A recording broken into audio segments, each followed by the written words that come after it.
A leitura, não só de textos de literatura, claro, de artigos, leitura de matérias, de reportagens, de vários, né? Além de te ajudar com o repertório, além de te colocar de cara com várias referências que podem ser interessantes para você, ela vai te colocar de cara com a estrutura de um texto. Então, por exemplo, se tem uma palavra que você tem dúvida se acentua ou não, se separa com hífen ou não, como é que coloca a vírgula nessa frase? Se você lê os textos, isso vai aparecendo para você o tempo todo, você vai meio que aprendendo por osmose.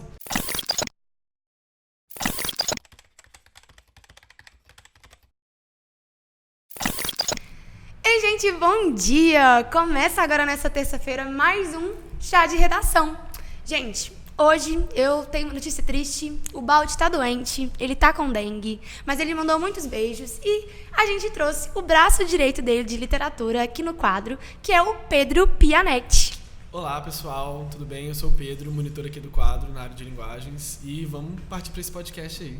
E hoje ele vai ter o mesmo formato, mas um pouquinho diferente, porque a gente não vai surpreender o Pedro. Ia ser sacanagem começar já assim, né? Pondo ele na forca, igual a gente faz com o Baldi toda semana. Mas vai ser muito legal, porque trouxemos um tema e vamos fazer os nossos quadros de sempre, que você já conhece, né? Então, gente, para começar, nós vamos fazer uma recapitulação, né, do que aconteceu no nosso último episódio. Pedro, o que a gente falou no último episódio? O Baldi estava falando sobre os desafios para uma redação nota 1000, sobre como que tem e não tem uma forma certa para escrever a redação.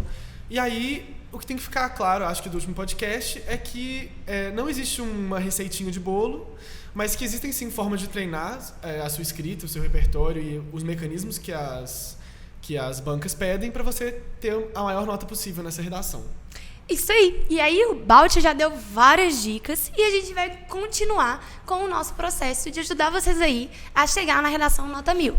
Gente, o tema de hoje é, atenção, como construir um repertório sociocultural até o vestibular. Gente, o repertório sociocultural é muito importante. A gente já vem falando dele com o Baldi. Ele citou muito na questão da originalidade, né? Quando a gente começou a falar sobre os elementos que vão marcar seu texto, surpreender a banca de correção e te render uns pontinhos aí muito bons, que vai ser a nossa nota 1000, que é super possível, né, Pedro? E é curioso porque quesito originalidade, na verdade, não é só você escrever uma ideia que nunca foi escrita, porque você tem que usar ideias que já existem, mas a forma como você trabalha elas e constrói seu argumento que vai marcar aí seus pontos nesse quesito. Exatamente. E a primeira coisa que eu queria saber é o que a gente conceitua realmente como repertório sociocultural. Pois é, repertório sociocultural é uma parada bem ampla, assim. É o conjunto de informações, né, conhecimentos de cultura, de arte, de sociologia, política, história, filosofia, ciência que você tem. E realmente você já adquiriu parte desse repertório sociocultural. É uma coisa que cada pessoa traz desde a infância, das referências que a gente tem, da escola, da sociedade. Então a pessoa já traz isso, só que é possível incrementar para um vestibular com referências um pouco mais contemporâneas, interessantes, que tragam alguma coisa de verdade de novo para o seu tema. Eu falo sempre com os meninos que você já faz referências com seus amigos, você já lembra da sua infância ou traz algum caso que alguém te contou para justificar alguma coisa numa história. Então, fazer referência não é uma grande novidade pra gente, Exato. Né, Pedro?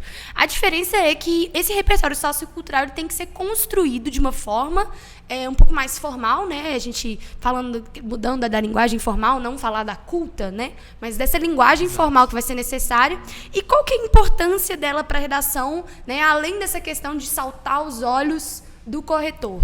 Pois todas as bancas de redação de todos os vestibulares têm, entre os seus quesitos, entre os seus critérios de avaliação, questões como abordagem do tema, a argumentação, e no Enem também tem o caso da compreensão da proposta, que é a competência 2, na qual entra a parte do repertório. Então, é sempre importante que você saiba mobilizar algum tipo de repertório sociocultural para que a sua redação tenha realmente um valor científico, um valor argumentativo. Isso de saltar os olhos do corretor parece bobagem, mas realmente quando o corretor está lendo uma redação e pega uma referência bacana, uma referência inovadora, original, com uma argumentação bem costurada, isso aí já te dá muito ponto para a reta final e para a nota final.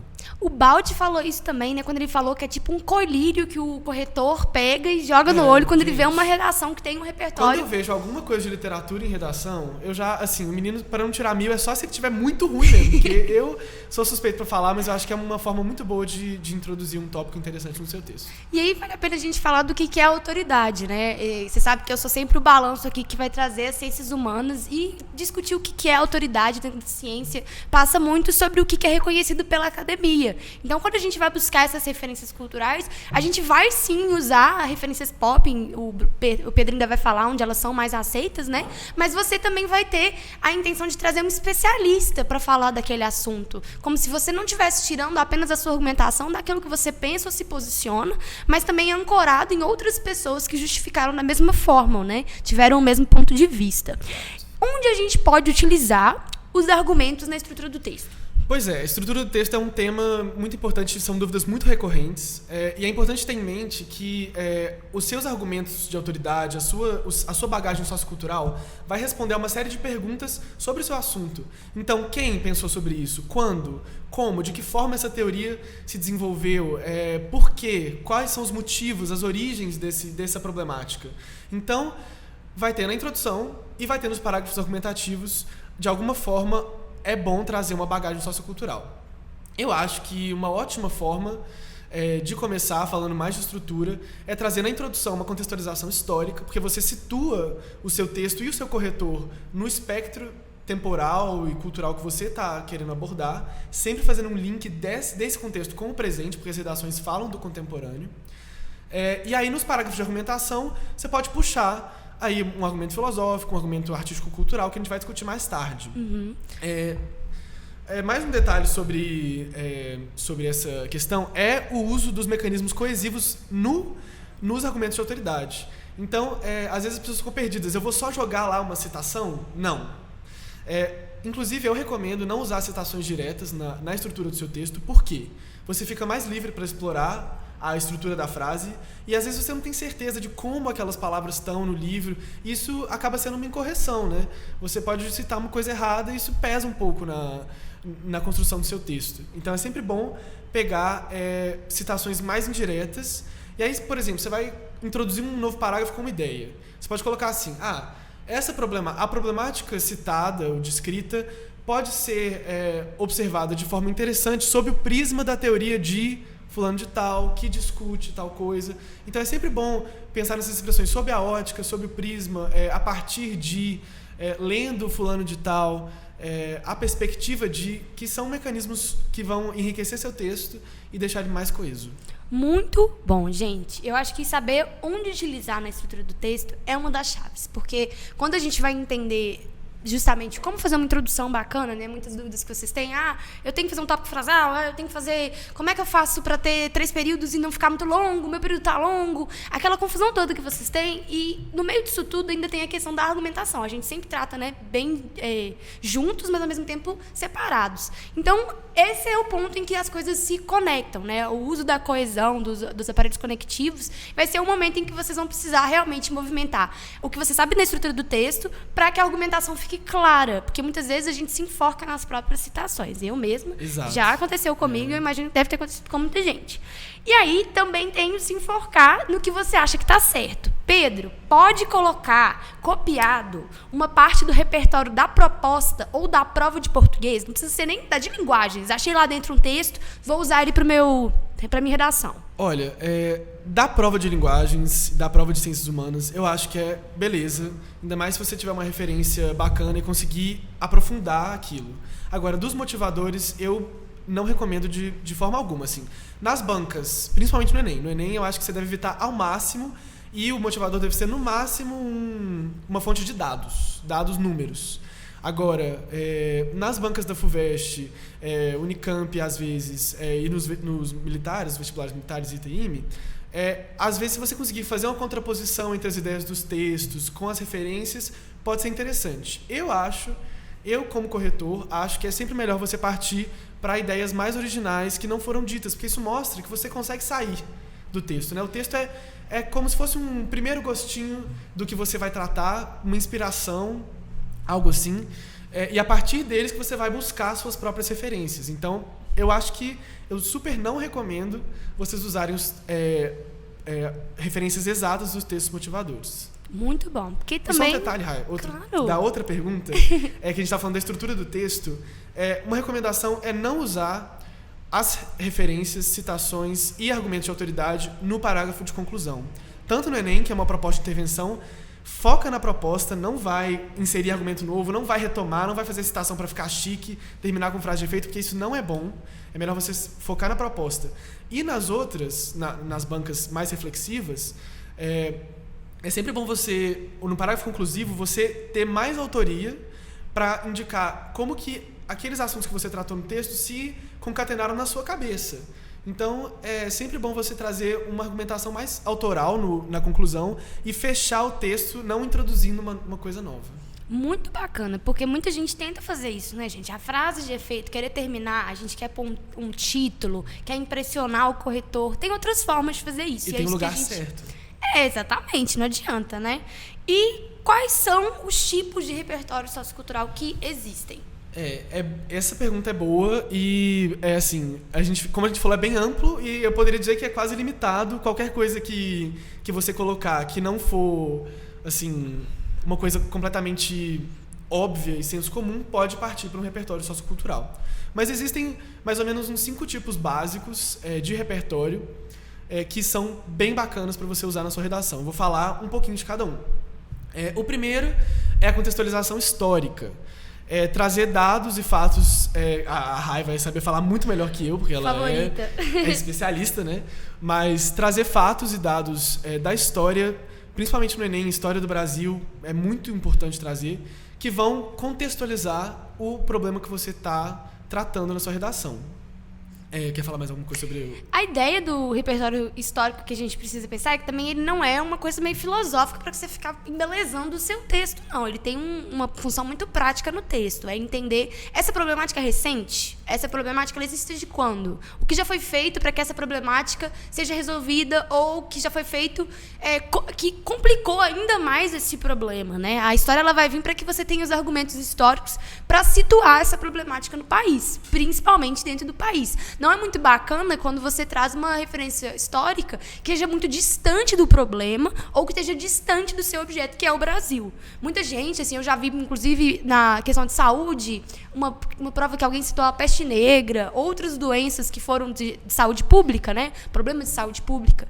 E que foram penalizados justamente porque excederam, né, esse distanciamento entre um argumento e a problemática que você quer abordar. Pois eu acho que, assim, se você vai falar de Brasil, temas, por exemplo, escravidão, né, racismo, você volta no passado escravagista. Se você for falar de saúde, por que você, em vez de você falar da peste negra, você não fala da revolta da vacina, do contexto sanitário brasileiro, das políticas sanitárias do Rio de Janeiro, por exemplo, que é um tópico super interessante da história? Então, acho que sempre dá para trazer essas referências. Industrialização, em vez de falar do toyotismo, taylorismo, que todo mundo está acostumado, fala do processo brasileiro de urbanização, de industrialização, que é mais recente, quais são os problemas disso. O segundo tipo de repertório, eu uni 2 áreas do conhecimento, que é o repertório filosófico-sociológico. Esse repertório é melhor para parágrafos de argumentação, porque você pode expandir mais sem ter que colocar uma tese, né, igual na introdução.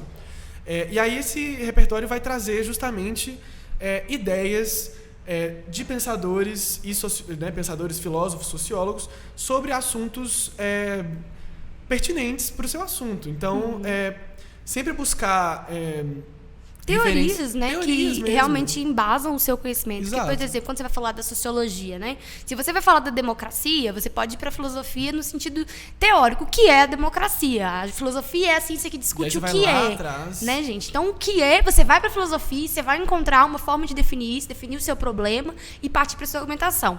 Já a sociologia, ela vem de outra forma. Como funciona? Né? Como que funciona isso dentro da sociedade? Funciona bem? Quais foram os problemas que foram observados em outros momentos por outras pessoas devido a essa questão, né? Então, e uma dica importantíssima para referências filosóficas sociológicas é sempre colocar não colocar só o nome do autor, porque às vezes eu pego redação que tem só o nome do autor solto e a ideia dele. Só que, às vezes, se você colocar uma contextualização, colocar o período ao qual ele se associa, então, em vez de falar por exemplo, o Zygmunt Bauman, que é um clichêzão de redação. A gente sempre fala dele aqui, né? Exato. Como que vocês usam muito e só vem assim, Bauman disse. Exato. Você tem que colocar o filósofo, o sociólogo, o filósofo polonês, é polonês, né? Mas é sociólogo. É sociólogo. O sociólogo polonês Zygmunt Bauman é associado às escolas contemporâneas, ou um filósofo contemporâneo, sociólogo contemporâneo, Zygmunt Bauman. Então você vai colocar informações epígrafezinhas sobre esse... A gente falou muito disso no último podcast, que eu falei com você 3 informações importantes que você tem que colocar. Nacionalidade.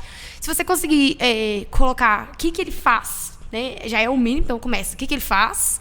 Quem é essa pessoa? Por que ele é uma autoridade no assunto? Se pergunte por que essa pessoa é uma autoridade no assunto. Ele é filósofo? Ele é sociólogo? Ele é uma pessoa importante? Foi influente? Ele é um político? Depois, o que essa pessoa faz? Né? No sentido de... Ela já falou sobre esse tema antes, né? Estuda educação. Pioneiro nos estudos no Brasil. Exatamente. Um dos fundadores da corrente de pensamento que defende... Falar sobre a corrente do pensamento ajuda muito. E é o que eu falei. Se você lembrar da corrente de pensamento e do período, casou, você está perfeito. Mas pelo menos um dos 2 elementos é bacana de você trazer, porque mostra que você realmente domina seu repertório. Uma das coisas que a gente precisa falar, né, Pedro, é que muita gente tem repertório, mas é um repertório muito copia e cola, né? Exato. A pessoa não movimenta seu repertório como uma forma de interpretação. Ela simplesmente vai no decorando e ela não sabe como aplica isso. Então fica um repertório um pouco falso, porque o repertório ele é pessoal. Muita gente tem uma visão de uma obra de diferentes perspectivas e pode usar uma mesma obra em diferentes momentos para justificar diferentes coisas, né, gente? Não é qualquer um que consegue tirar na redação com Peppa Pig. Gente, dica, nem tudo é culpa da modernidade líquida do Bauman, entendeu? Todos os problemas contemporâneos acabam caindo nisso. E fica uma argumentação que não é nada original. Se você quiser saber um pouco mais, leia alguma coisa do Bauman, pesquisa outros conceitos que ele desenvolveu, porque ele é um baita sociólogo, e tem muita coisa para explorar, em vez de ficar batendo na mesma tecla, né? Contratualistas, também a gente está cansado de saber, né? E às vezes não se aplica. Então, atenção nessas minúcias, né? E como a gente está falando, além do repertório, dos repertórios já citados, a gente tem o repertório científico, que eu sei, né? Exato. E é aquele momento que o aluno pergunta assim, posso usar uma pesquisa? Eu tenho que lembrar o que para usar essa pesquisa, né? É delicado usar repertório científico, porque quando você vai citar uma pesquisa, é sempre bom você colocar o local onde ela foi realizada, o período, os resultados, de preferência colocar pelo menos a instituição que norteou essa pesquisa, se foi uma universidade, se foi alguma coisa assim. Mas o repertório científico ele pode ser um repertório mais técnico, no sentido, por exemplo, se eu vou falar de vacina, às vezes eu posso dar alguma informação científica sobre a vacina, e não necessariamente histórica ou né, sociológica, dar uma informação científica, vocês que estão tentando em medicina e que têm interesse pela área, isso às vezes enriquece seu texto, mostra que você tem conhecimento interdisciplinar. Entendeu? Mesma coisa com o repertório geopolítico. Se você fala de atualidade, se você falar, por exemplo, um tema, imigração, que é um temaço, um tema amplo, mas um recorte. Se você falar da atualidade da guerra da Síria, por exemplo, se você falar de panoramas globais de imigração na África, no Oriente Médio, que são assuntos super pungentes na mídia, você vai ganhar pontos. Isso não é necessariamente contextualização histórica, e sim uma coisa mais atual, uma coisa mais geopolítica, que é muito interessante trazer. Muito interessante, gente. Geopolítica é tudo. Tem só mais um tipo de repertório que é bastante interessante, que é o repertório artístico-cultural, que muita gente às vezes deixa de lado por achar que é bobo. Né? Vou falar de filme na minha redação, vou falar de livro, vou falar de série. Olha, principalmente no Enem, isso é super válido. Literatura é válido em todas as bancas, principalmente se forem referências a livros mais clássicos ou livros... Não tem que ser clássico, eu estou falando assim, mas emblemáticos, antiguidade, né? Mas livros emblemáticos, principalmente da literatura brasileira. Então a gente tem escritores que são prato cheio. Machado de Assis, Jorge Amado, Graciliano Ramos, Guimarães Rosa, em alguns casos. Sabe, a gente tem escritores do século XX que são, assim, os modernistas, né? Mário de Andrade, Oswald, que são referências no pensamento sobre o Brasil, não só da literatura, não só na arte, mas sim no pensamento sobre a sociedade. E aí outras referências como filmes, séries, eles são válidos. Na FUVEST, no ITA e no IME, em algumas outras bancas, tome cuidado para não citar um exemplo que seja de assim, extrema cultura pop, porque isso pode demonstrar que não é um repertório tão rico, se você não fizer uma análise muito contundente. Mas eu acho que é sempre válido citar também outras formas de arte, alguma peça teatral, algum movimento artístico, citar manifestos artísticos, vanguardas europeias, isso tudo enriquece muito o seu texto. Desculpa. Claro. Você falou um pouco sobre tomar esse cuidado e tal. A Alexa Martins, ela pergunta o seguinte: como usar o repertório sociocultural em redações mais conceituais, como a UERJ ou a FUVEST, principalmente com vestibulares que têm livros obrigatórios? Muito bacana a sua pergunta, né, Alex? Porque a gente você pode assistir o nosso podcast sobre redação reflexiva, que vai ser também muito legal. Se você não deu uma olhada, vai ser um material que vai te ajudar, tá? Para se preparar desde o início.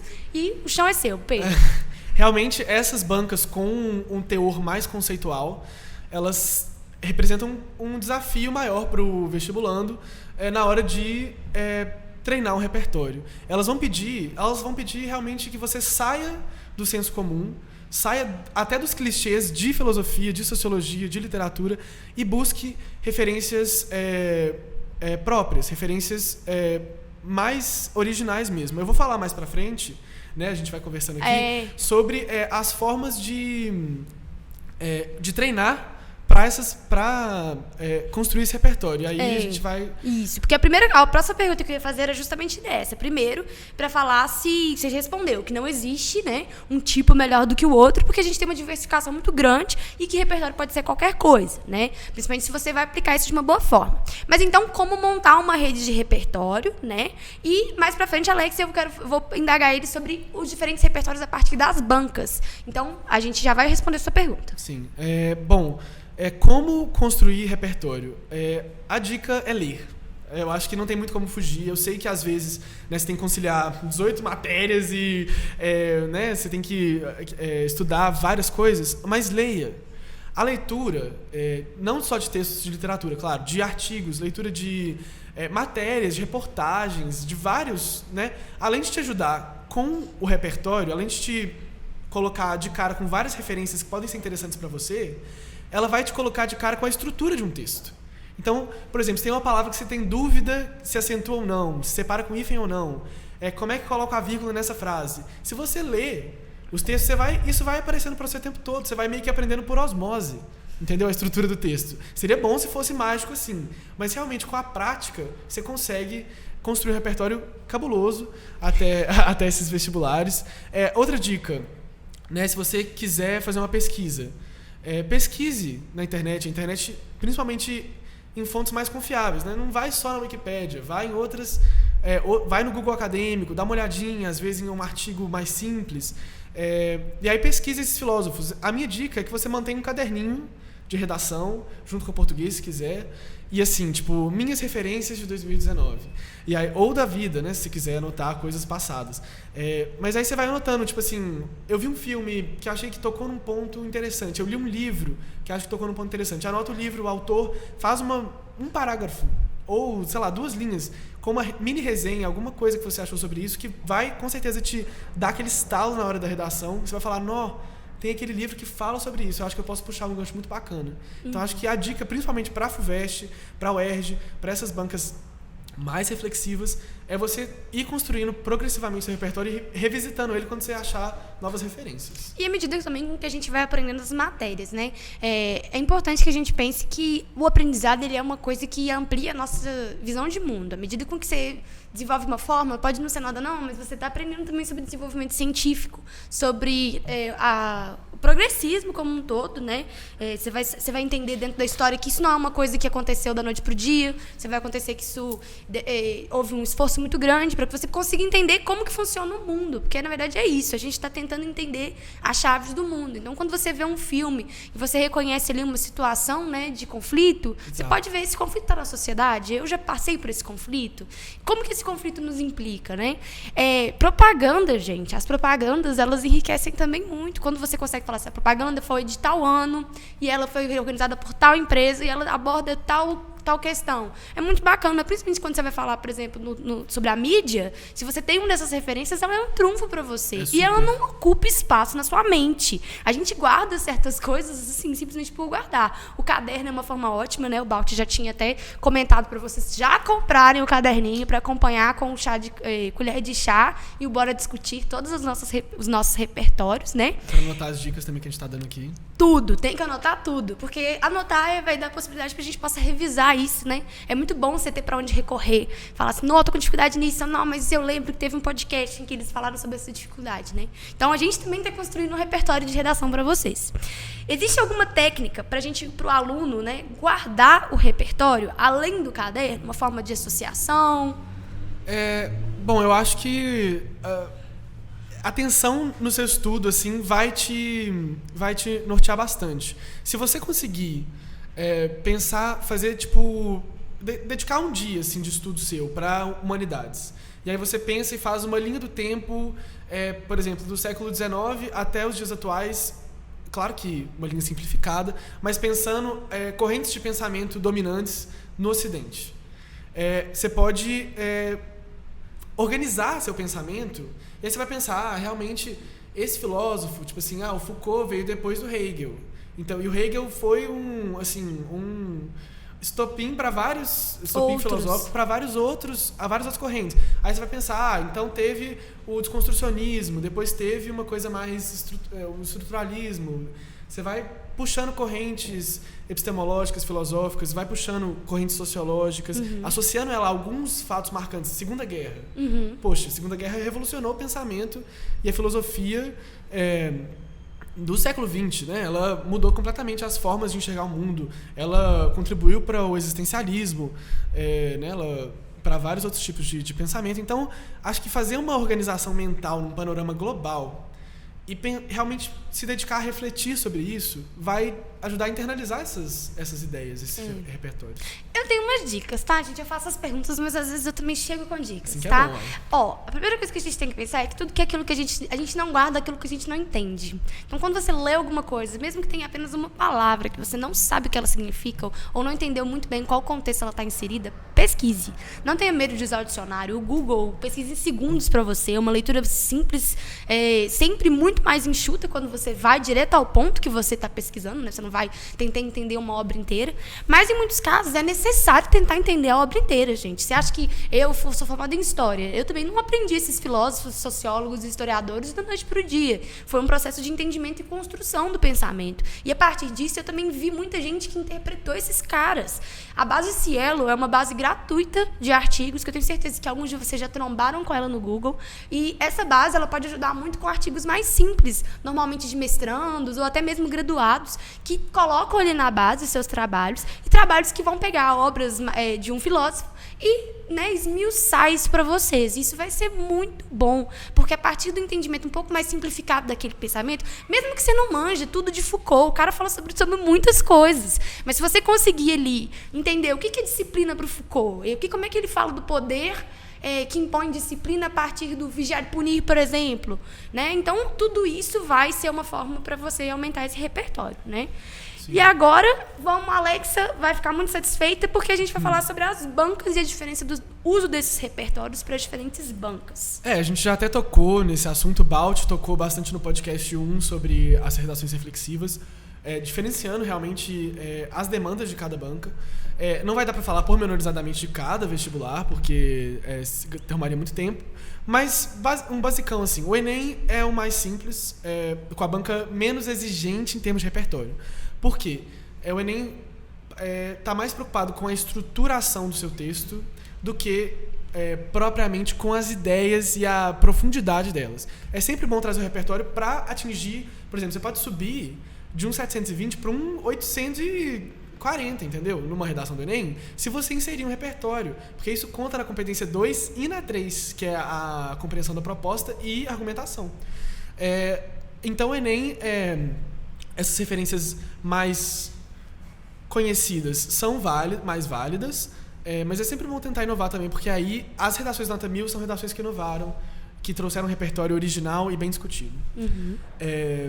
FUVEST, UNB, UERJ, ITAIME, Unesp. Aí a gente já entra num vão também, porque tem muitas que são mais reflexivas. Exato. Quase todas que não têm proposta de intervenção são mais reflexivas. Exato. E aí é interessante porque em vez de elas te atacarem com uma problemática a ser resolvida, elas vão te atacar com uma questão de pensamento, uma questão de reflexão. Uma provocação, exatamente, né? reflexiva. Elas vão te provocar e não a encontrar uma solução, e sim a pensar sobre alguma coisa. Isso é difícil no texto, porque você pode se perder na sua argumentação, você pode se perder nas suas divagações. Teve gente que eu vi comentários da redação da FUVEST agora, da segunda fase, gente que falou assim, nossa, eu comecei a viajar, eu comecei a falar de coisa que não tinha nem pé nem cabeça. E aí, tome cuidado, né? Eu acho que é sempre bom trazer um repertório rico, mas tome cuidado para não se perder com muitas referências, com muitas teorias diferentes. Tenta contrapor duas, por exemplo, 2 ou 3 é um número bom. Se contrapõe e a partir disso tece uma argumentação original e autoral com o que você acha mesmo, porque às vezes eles querem saber as suas considerações como um ser social, né? Como um ser que está participando dessas discussões. Se inserir no problema, Exato. Isso. Eles não querem um estudante de ciências humanas, de medicina, na faculdade, que não seja capaz de se posicionar e de dialogar com os conhecimentos que ele tem. E mais uma dica, Alexia. Muitas vezes a gente não sabe como que eu vou adquirir esse repertório clássico. Eu não assisto nada clássico, eu gosto de desenho. E eu tô falando do meu lugar pessoal mesmo. Foi muito difícil formar historiador e ter que adquirir esse repertório mais classudo, sendo que no cotidiano não é isso que a gente consome, não é isso que a gente pega no Netflix. Mas hoje, gente, até o Netflix, ele tem um repertório crítico e de obras fantásticas que não deixam de perder seu humor, não deixam de perder sua trama, mas que são reflexivos, que trazem críticas muito pontuais à sociedade e que vai ser muito mais enriquecedor você buscar essas obras do que talvez ver obras que você já assistiu e que você sabe que também não tem um posicionamento muito crítico, né? Você pode usar qualquer coisa, mas se você já mira em realmente... Por exemplo, você vê os filmes que estão sendo aclamados pela crítica, gente, ficar ligado no Oscar, Globo de Ouro mesmo, entender quais são as grandes polêmicas, o que está ganhando prêmio no mundo todo agora, né? E a gente sabe que tem uma onda muito grande de militância na internet, então dá muito para você saber também pela internet o que está bombando, o que as pessoas estão discutindo, porque se nós estamos buscando problemas que estão na sociedade, é na sociedade que você vai encontrar as referências que vão falar, esse vai ser o tema, né? Se você está ligado em tudo que está acontecendo, não precisa ser tudo, né? Que ninguém sabe tudo, mas você consegue se sair melhor, né? E aí, gente, essa foi a nossa primeira parte do podcast. E agora vem uma parte muito divertida que eu passei para vocês na semana passada com o Balt, que a gente vai fazer o primeiro Bora Discutir aqui com o Pedro. A gente queria ter um efeitinho sonoro para esse quadro, mas não vai rolar hoje. Gente, nós vamos ter efeitos sonoros, tá? Eu vou fazer isso, não precisa se preocupar. Mas é hora do Bora Discutir, então. O Bora Discutir é o momento que a gente vai discutir sobre temas que já caíram ou que podem cair, né? Os eixos temáticos e suas...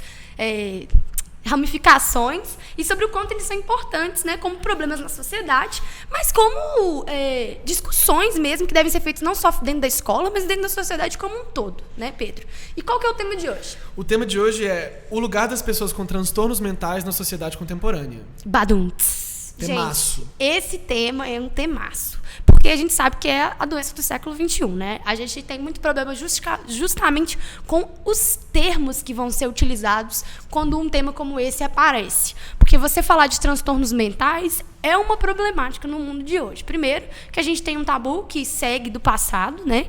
É uma permanência do nosso conservadorismo. E a gente também tem uma dificuldade muito grande de delimitar o que são os transtornos, né? Porque, querendo ou não, é uma coisa que pode acontecer com qualquer um, né? Nós temos o lado genético, mas também tem o lado da sociabilidade, mas que também podem ser modificados com o tempo. A gente tem o burnout, por exemplo, que é um transtorno recente, né?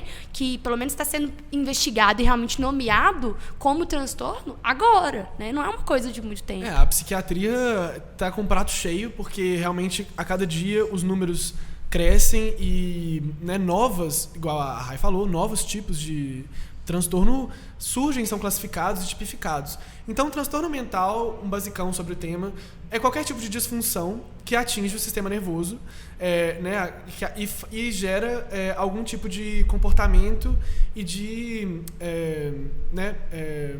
problema para o indivíduo que vai ter esse distúrbio, né?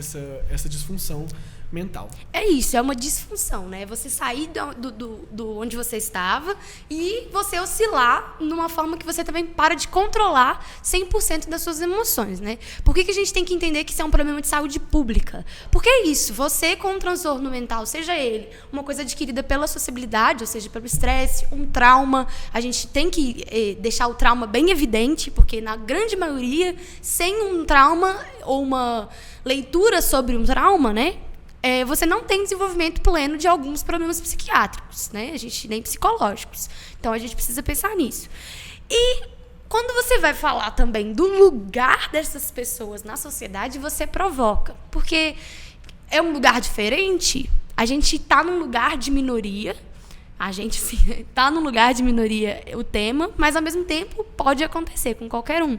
A qualquer momento, um adolescente que cresceu de forma saudável, que teve um desenvolvimento de uma sociabilidade ok, né, com problemas que são comuns a qualquer um, pode desenvolver, a partir disso, todo um transtorno mental que vai complicar ainda mais o seu comportamento com o mundo daí em diante, né? Então, ele vira uma pessoa que tem dificuldade de se posicionar nesse mundo, porque muito dessa questão é a questão da dissonância da realidade. Essas pessoas realmente não conseguem ter uma perspectiva concreta sobre a realidade. A realidade ela é oscilante, a realidade ela é assustadora demais, a realidade é fora.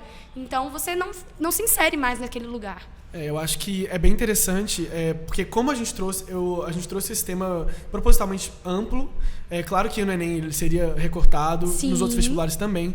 Eu acho que você está diante de um tema desses. Dá uma olhadinha nos textos motivadores e vê para qual lado desse espectro enorme de questões que podem ser tratadas nele os textos estão te levando. É o triangular das propostas, né? Você triangular qual que é exatamente o centro que o tema está te trazendo, qual que é realmente a problemática pelos textos básicos. Se o primeiro texto falou, por exemplo, sobre o acesso, o segundo já está trazendo mais sobre educação, e o terceiro vai falar sobre as dificuldades, você já tem ali uma triangulação. Você está numa vibe mais da cidadania, da inclusão. Agora, se o texto te falar mais de, por exemplo... questões biológicas.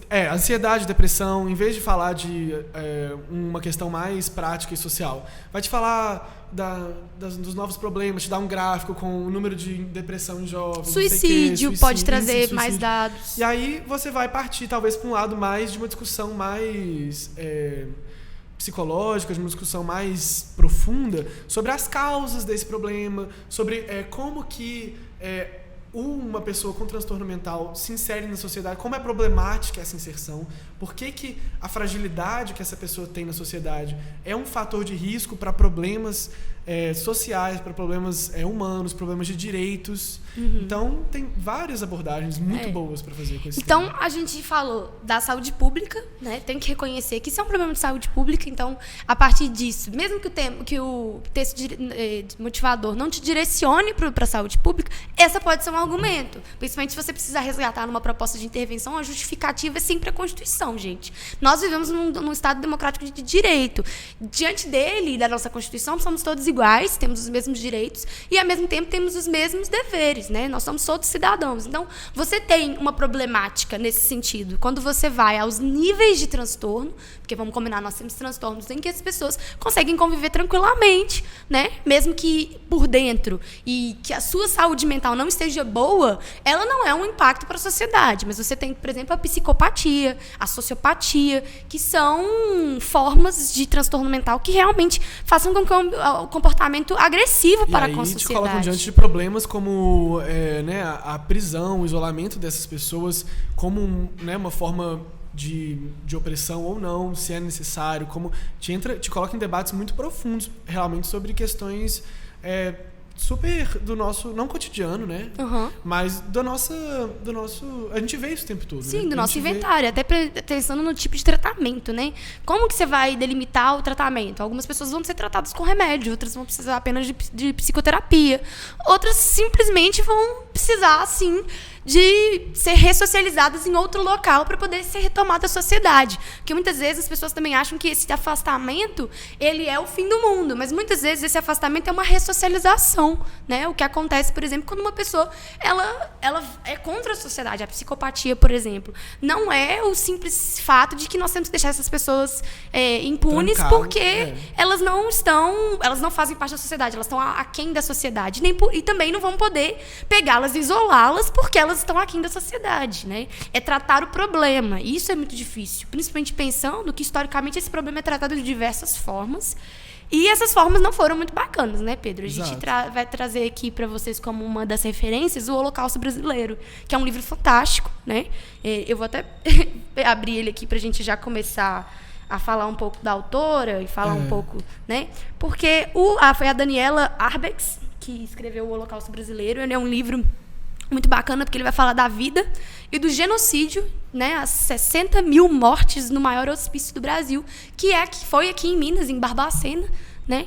E é muito interessante esse livro, por quê? Porque ele é o que eu falei, aquela leitura crítica que normalmente você não faria sozinho, que você não ia querer fazer, mas ao mesmo tempo que te prende, é muito interessante. Ela monta uma narrativa sobre a vida daquelas pessoas. Então, você também não tem um texto chato em que você vai ser bombardeado por outras referências históricas que você não vai entender. Você tem um texto que vai te contar realmente uma narrativa, vai te contar aquela história sobre aquelas pessoas e vai te envolver numa trama. Então, facilita muito quando a gente tem um livro desse para falar de um tema tão pesado, né, Pedro?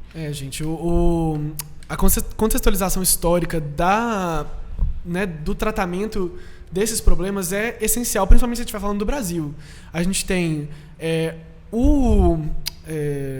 a questão manicomial no Brasil, que é uma luta até hoje, pra vocês terem uma ideia. Tem associações na luta antimanicomial, né, que visam a humanização do tratamento de pessoas com transtornos mentais até os dias de hoje.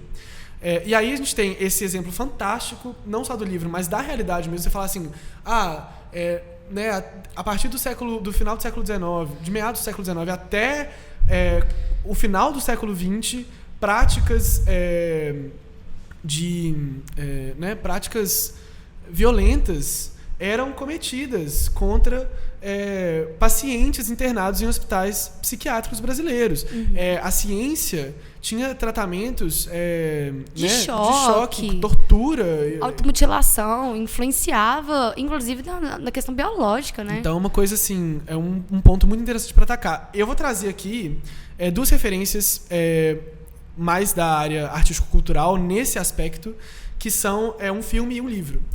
O livro é, na verdade, uma novela curtinha, dá para você ler hoje, se quiser, rapidinho.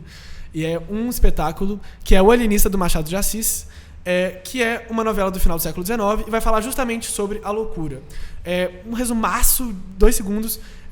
O psiquiatra, Dr. Simão Bacamarte, ele vai abrir ele é um pesquisador, ele vai abrir um hospício na pequena cidade de Itajaí e vai começar a trancafiar todo mundo que ele acha que é louco.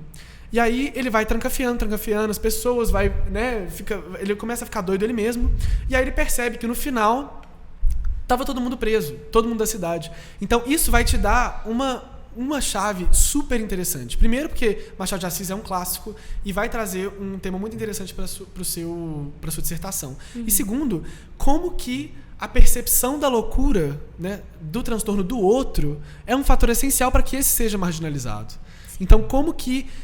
e Foucault vai falar disso, a gente vai falar de Foucault. Nós vamos chegar lá, a gente vai chegar em Foucault. Como que a marginalização do sujeito com o transtorno mental parte também de um reconhecimento social dessa diferença. Sim. Então, como que isso é um construto também.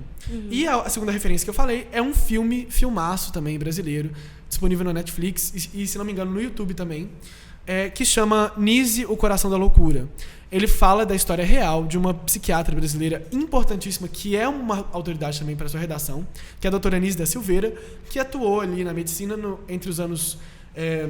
ela começou nos anos 30 e ela morreu muito idosa, então ela atuou muito tempo e foi assim, inovadora e de ponta nas pesquisas para o tratamento psiquiátrico no Brasil. E esse filme conta a história dessa doutora e como que ela transforma completamente os métodos de um hospício que antes dava choque e afogava os internados, através da arte, através da humanização, através da interação entre eles e com a sociedade. Então ela faz um projeto incrível. Eu acho que esse filme é obrigatório, assim, vocês têm que ver.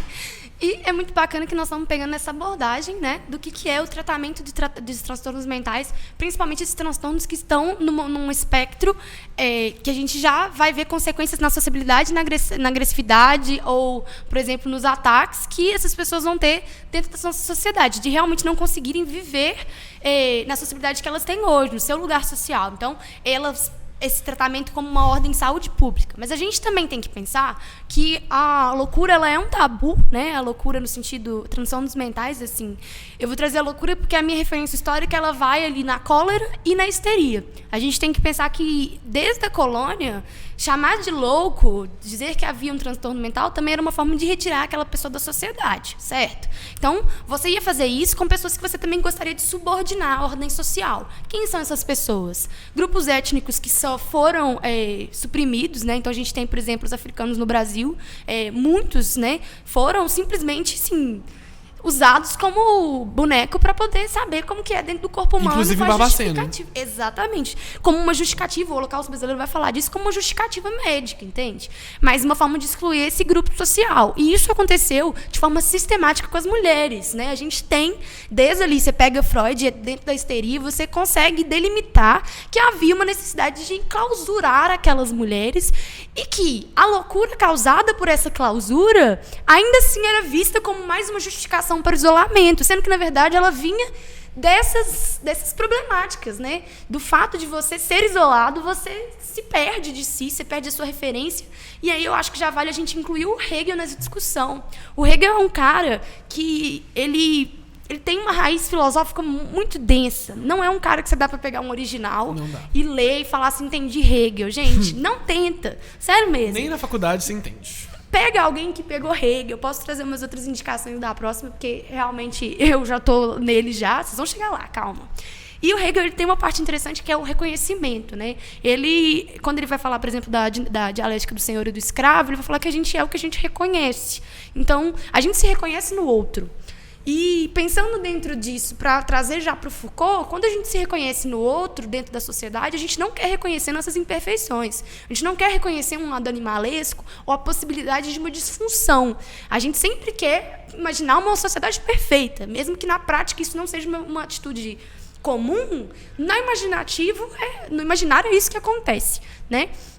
Então, o Foucault, quando ele vai trazer que a sociedade precisa assumir responsabilidade pela loucura, porque ela é uma das causadoras, dos elementos causadores, hoje é uma coisa que pra gente passa já até pelo senso comum um pouco, principalmente as pessoas que estão lutando para acabar com esse tabu. Mas a gente sabe que, como os meninos disseram hoje cedo, gente, o óbvio nunca tá óbvio. O que é óbvio para mim não é óbvio para vocês, e daí em diante. Então, por isso é tão importante as discussões acerca do assunto, né? O Foucault tem um livro importantíssimo também, que chama A História da Loucura na Idade Clássica, e esse livro vai trazer toda essa perspectiva. Ele vai falar também depois, não sei se depois ou antes, desculpa, mas na Microfísica dos Poderes, ele vai falar sobre os manicômios como instituições de controle. Então, como que a sociedade, primeiro, reconheceu a loucura, quis separá-la, e aí criou-se uma instituição de poder para marginalizar essas pessoas, para suprimir essas pessoas. Então, é uma discussão que vai assim, para todas as nossas esferas, vai para a saúde, vai para a sociedade, vai para relação, né, para socialização. Então, é um prato cheio também. E pode ser levado para a educação, né, gente? A gente sabe que ele pode continuar aparecendo. E, além da educação, eu gosto também que a gente imagine que, por ser a doença do século XXI, é uma doença que está muito comum nos jovens. Então, vale muito a pena quando a gente vai discutir até mesmo as questões, por exemplo, um dos temas que foi cotados para esse ano, né, dos videogames e a violência nos videogames, né, o que se implica na mentalidade dos nossos jovens. E é sempre assim, né? Os jovens são sempre culpados por aquilo que assistem, aquilo que veem, e aquilo os influencia. E não a sociedade os influencia, e aquilo é apenas um sintoma, porque uma busca por um jogo violento, ou a busca de se realizar num RPG que vai para a sua vida real, ela está muito mais enraizada num problema psicológico, num transtorno, do que realmente naquele videogame ou em simplesmente saciar aquela pessoa digital. Né? É importante pensar, por exemplo, numa banca mais reflexiva, tipo a FUVEST, se trouxesse um tema desses, como que o indivíduo se coloca no mundo a partir da crise completa dos valores, né? Que a gente tem aí né, um pensamento que vai dizer, até do Bauman, né? Mas em vez de falar da modernidade líquida, fale da angústia da modernidade, como que esse ser se insere num contexto em que nada mais... certo. Nada, não há mais certezas. E aí, né, você tinha comentado da Hannah Arendt com isso, a ideia a Hannah de crise. Arendt, gente, ela pode ser uma saída para Bauman. Eu sei que Hannah Arendt e Bauman estão sendo muito utilizados, mas se você consegue entender dentro do mesmo pensamento uma outra chave, você já mostra um pouco mais de domínio sobre o assunto, mesmo que você esteja usando a modernidade líquida. Como o Pedro falou, falar da angústia gerada, né? Esse sentimento de que nós não estamos indo a lugar nenhum, nós não sabemos para onde estamos indo. Aí vem para Hannah Arendt, e a Hannah Arendt vai falar de tempo de crise. Tempo de crise para Hannah é aquilo que ainda não é e é aquilo que não é mais. E o homem está nesse meio, quando ele está em crise, né? Em que ele é puxado pelos dois lados. E essa força que o puxa pelos dois lados não o movimenta, porque são forças igualmente proporcionais. Então, você tem um homem que está sendo arrancado e, ao mesmo tempo, se mantém inteiro. E esse é o presente, esse é o momento de crise, né? E o que a gente pode ver também é o Fanon. Gente, você sabe que eu sou fã, eu sempre cito, porque o Fanon ele é um cara que vai trabalhar muito com o colonialismo, né? E o colonialismo ele é muito importante para a gente entender a sociedade. Muitos dos nossos problemas estão enraizados ali, nessa primeira perspectiva, no mundo todo. E ele é um cara que vai trabalhar com a Revolução Argeliana. E quando ele faz isso, Argelina. E aí ele vai trabalhar 5 casos dentro da psiquiatria, vocês sabem que ele é psiquiatra, né? E dentro desses 5 casos ele vai ver como é que a guerra colonial impacta o psicológico e a mentalidade das pessoas que sofrem dentro dela. Então, seja porque foi preso, seja porque o marido foi preso por uma ditadura, se nós estamos falando da revolução em busca da liberdade, né? Então, essas pessoas tiveram uma repressão muito grande do Estado. Então, você pode incluir esse pensamento, por exemplo, dentro das ditaduras e dentro da conturbação mundial que existe hoje, né? Nós estamos repletos de conflitos. Você liga a televisão, você tem conflitos. A gente é constantemente bombardeado, não literalmente, mas tem pessoas que são literalmente bombardeadas, e isso nos gera um sentimento, assim, absurdo, né? Como me colocar num mundo de guerra? O mundo... Antes, as guerras eram mais circunspectas, mais restritas. Claro que, a partir da Segunda Guerra Mundial, isso né, perdeu um pouco sentido. Mas as guerras eram mais restritas aos povos. Agora... todo mundo está dentro de todos. A tensão que é causada... eu tenho um míssil, eu tenho uma ogiva, e eu vou testar, eu vou lançar, eu vou descumprir o acordo nuclear. Isso aqui está hoje, está ontem, está amanhã. Entendeu? E é a globalização também, né? Se fosse há muito tempo atrás, eles iam estar brigando, a gente ia demorar meses para saber, as pessoas iam conseguir seguir com a vida micro cotidiana, né? Com muito mais facilidade. Mas hoje não. Hoje nós somos inseridos no meio macro pela globalização a todo instante. Mesmo pelo mundo que nós estamos vendo a desglobalização, não é nesse sentido. Nós não estamos nos desconectando. Os acordos que já foram firmados estão se modificando. E aí você pode falar que existe uma mudança na ordem mundial. Mesmo que alguns players continuem o mesmo, eu e o Bruno, a gente sempre fala com vocês aqui no quadro que players novos aparecem, mas o jogo, a roda continua girando, né? Então, os conflitos estão aí. E eu acho que o Fanon, ele toca num ponto interessante, porque ele vai fazer o que o Foucault, ele vai mostrar na forma prática o que o Foucault quis. Ele vai mostrar realmente como a sociedade impacta no nosso biológico e que ela pode ser responsável por transtornos e conflitos que são circunstanciais. Ou seja, tirando a ideia de que o transtorno mental faz parte de uma minoria.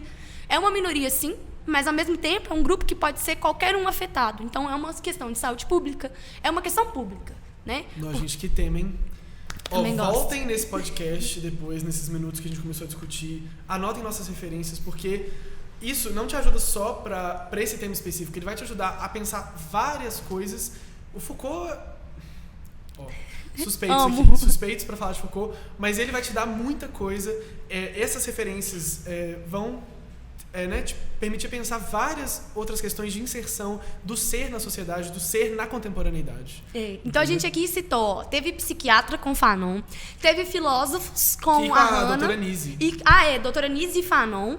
A gente teve filósofos com a Hannah, né? Sociólogos com o Bauman e com o Foucault, né? E o Foucault, você pode jogar ele ali no meio, porque ele pesca qualquer um, porque a ideia do Foucault é realmente sacudir todas as estruturas, tanto que se ele precisar usar argumentos históricos e filosóficos, ele vai utilizar para justificar, né, a sociologia e o que ele quer trabalhar dentro da organização de poder da sociedade, né? A gente também deu a ideia da literatura, Então, assim, faça como o Pedro disse, anotem e busquem saber. Sempre o que não sabemos, a gente pode buscar de uma forma mais simples na internet, sempre tomando cuidado, né? Tentando comparar fontes. Né? Eu acho que mais do que ficar preso a certos nomes que você vê, claro que a gente tem que ter as referências, mas fiquem atentos a confrontarem diferentes fontes e perceber qual que é a linha que é mais discutida. O que as pessoas realmente estão se posicionando, o que faz parte e o que eu estou percebendo que é um excedente ou que é uma minoria de pensamento que não me agrega, né?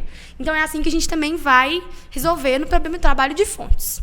Você gostou do tema, Pedro? Eu amei. Eu adorei esse tema, eu acho que dá para abrir para muita coisa e eu acho que tem muitos outros temas riquíssimos e se a gente continuar nessa vibe nos podcasts, vai ser ótimo. Isso mesmo, então fiquem ligados, né? E agora, para encerrar, a gente vai fazer a colher de chá com o Pedro dessa vez. Vocês já sabem que a colher de chá é onde o Balt, e dessa vez o Pedro, indica pra gente um repertório que não precisa ser associado, né, ao tema que a gente discutiu, mas um repertório para vocês darem uma olhadinha na semana. Então, qual que vai ser hoje a colher de chá, Pedro? Gente, eu trouxe 2 livros para indicar para vocês. Porque eu sou realmente um cara da literatura. Eu acho que a literatura nos diz muito. Eu tenho professor na faculdade que fala que a melhor cartografia humana é a literatura. Então eu acho que eu trouxe 2 indicações que estão relacionadas ao tema, mas que são leituras, assim, eu acho que essenciais para entender os nossos tempos. O primeiro livro é O Estrangeiro, e ele é de 1942, foi escrito por um também argelino, mas que se mudou para a França, que se chama Albert Camus. Ele é um super filósofo também, existencialista, segue um pouco a esteira do Sartre, mas depois vai questioná-lo também. E esse livro fala basicamente desse sentimento que a gente estava falando da crise da Hannah Arendt, de um ser que se sente estrangeiro no próprio mundo. É um homem completamente angustiado e que, ao deixar de enxergar sentido na vida, ele fica num estado completamente assim, apático, mas que vai o levar a fazer algumas loucuras.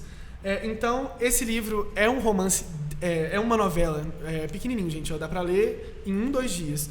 É denso, filosoficamente, mas é assim, incrível, vai te trazer muita coisa. E o segundo é um clássico da literatura contemporânea portuguesa, que tem um filme também. Tem, o filme é ótimo, mas diz que ele estragou o livro, gente. Mas olha, escolham a linguagem que mais conseguir falar com você. Que mais dialoga com você, exatamente. Esse livro é o Ensaio sobre a Cegueira, esse aqui ganhou o Nobel também, tá? O Camus. O Saramago é o único Nobel de língua portuguesa da história. E esse livro é incrível. Ele discute o que é ter olhos numa terra de cegos. É meio fantástico, porque literalmente todo mundo fica cego do nada. Eles são acometidos por uma doença que todo mundo fica cego. E aí, esse livro vai discutir realmente até que ponto a gente aguenta viver num mundo em cegueira, viver num mundo não é as escuras porque a cegueira é branca, então as claras absolutas. Esse romance vai te dar também ideias incríveis sobre como acontece a interação social em períodos de crise, em períodos de loucura, porque as pessoas vão ficar loucas, e como que funcionam privilégios, porque, né, tem uma personagem que mantém a visão. Então assim, excepcional, são as minhas 2 recomendações, são livros densos, o Ensaio sobre a Cegueira tem filme, então também é uma boa de ver, mas que eu acho que acrescentam a você como pessoa, então acho que são leituras muito bacanas. Minha indicação do Colher de Chá de hoje. Muito bacana, gente. Eu amei o chá de redação hoje. Eu sou também. muito suspeita para falar porque eu amo esse podcast. E a gente vai estar de volta na próxima terça-feira, tá bom? Foi um prazer. Tchauzinho, gente. Tchau, tchau, gente. Até a próxima.